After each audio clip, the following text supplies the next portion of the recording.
We back. Oh man, it's on this weekend. Expendables versus Scott Pilgrim versus the world. Now, before we even get into that, start off with Expendables.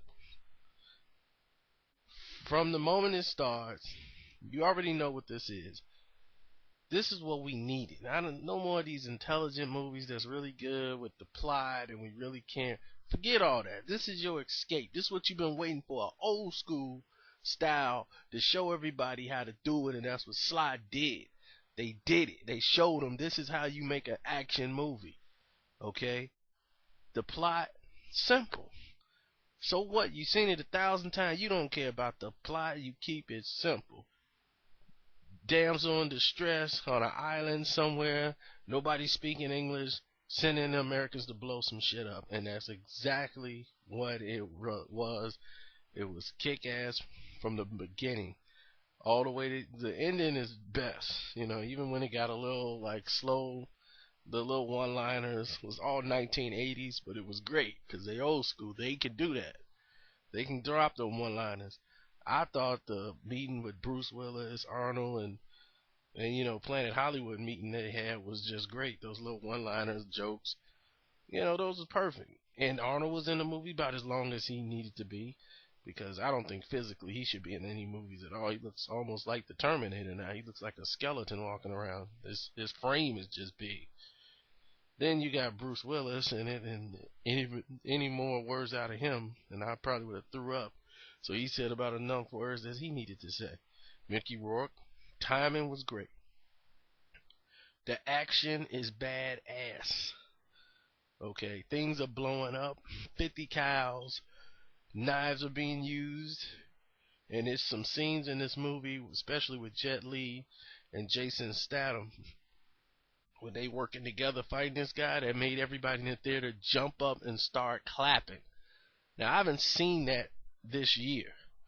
Somebody jump up and start clapping while the movie is still going on. People got up to clap.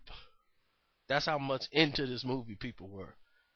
This crowd here was intense and ready to kill. This is the man movie. Even the chicks liked it too, but they thought it was going to be more Bruce Willis and Arnold Schwarzenegger in the movie, so I don't know. But forget them. This is our movie. This was our night to say, blow something up. I don't care what it is. Come on, Sly. Now, they kept it in perspective. Sly 60. He can't be doing this shit no more. And that's pretty much what it is. He's almost at the end of his rope, and he realizes it in this movie. It's not like he did some super extra shit that he normally did in his old hero movies. He said, look, he was almost like, look, you guys are young, Cruz. You guys gonna have to do this one. You and Jet Li. Now, the only negative I had about this movie was Randy Couture. All this action is going on. 9 millimeters being shot. 50 cows going off. Knife works. Bones being broken from kicks and punches.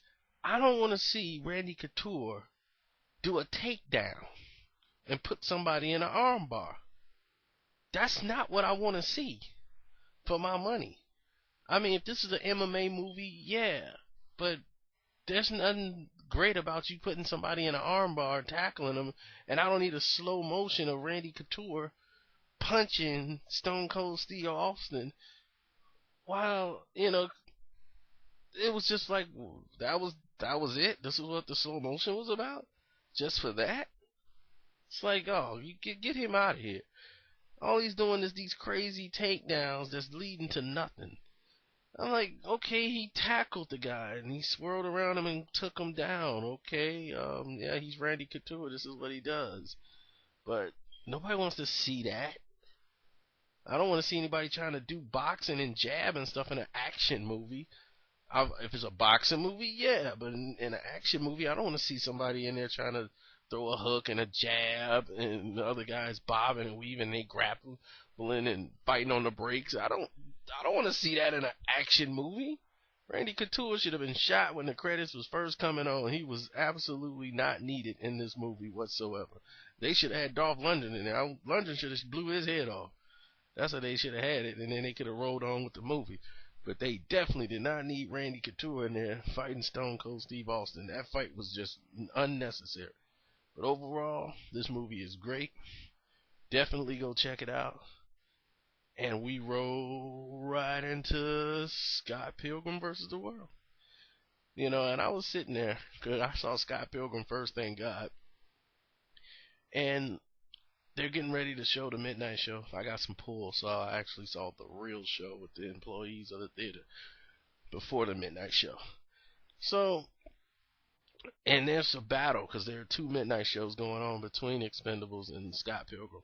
Scott Pilgrim crowd, they were all early. Nobody was coming to see Expendables at first. So the crowds are like massive for Scott Pilgrim because all these young kids, and I mean, these were like, I don't know, it's like somebody dug under the earth and dug out some worms. I don't know where they dug up these nerds. I'm like, nerds?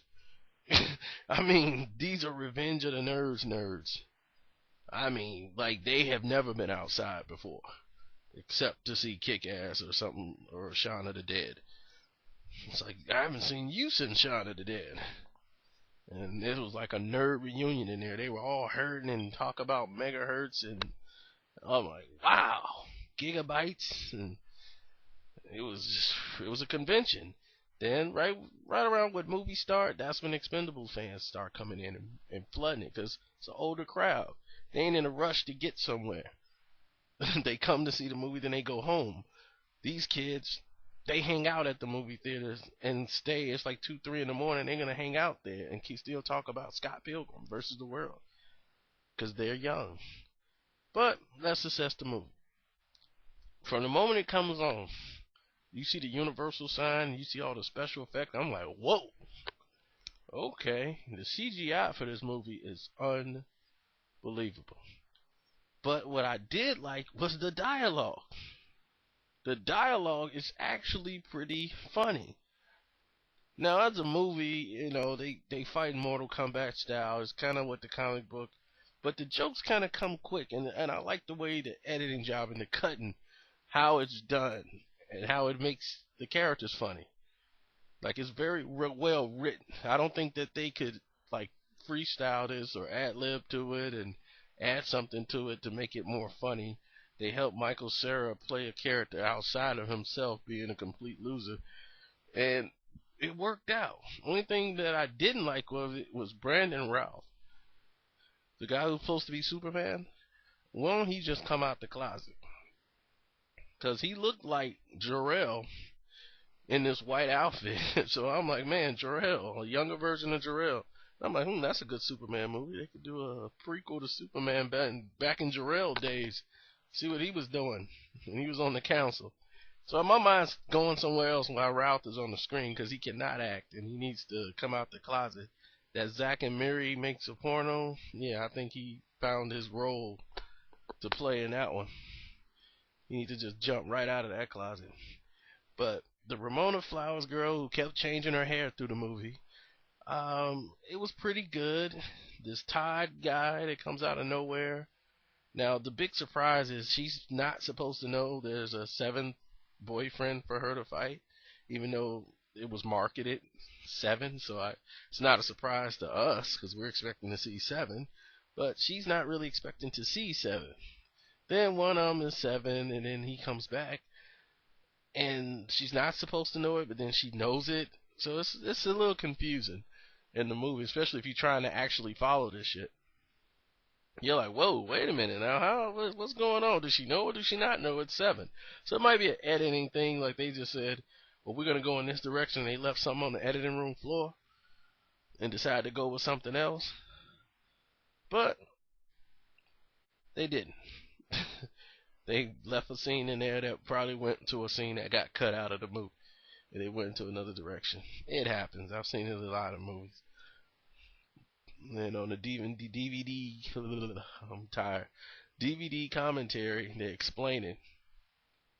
But I'm talking too much. Go see the movie. Peace.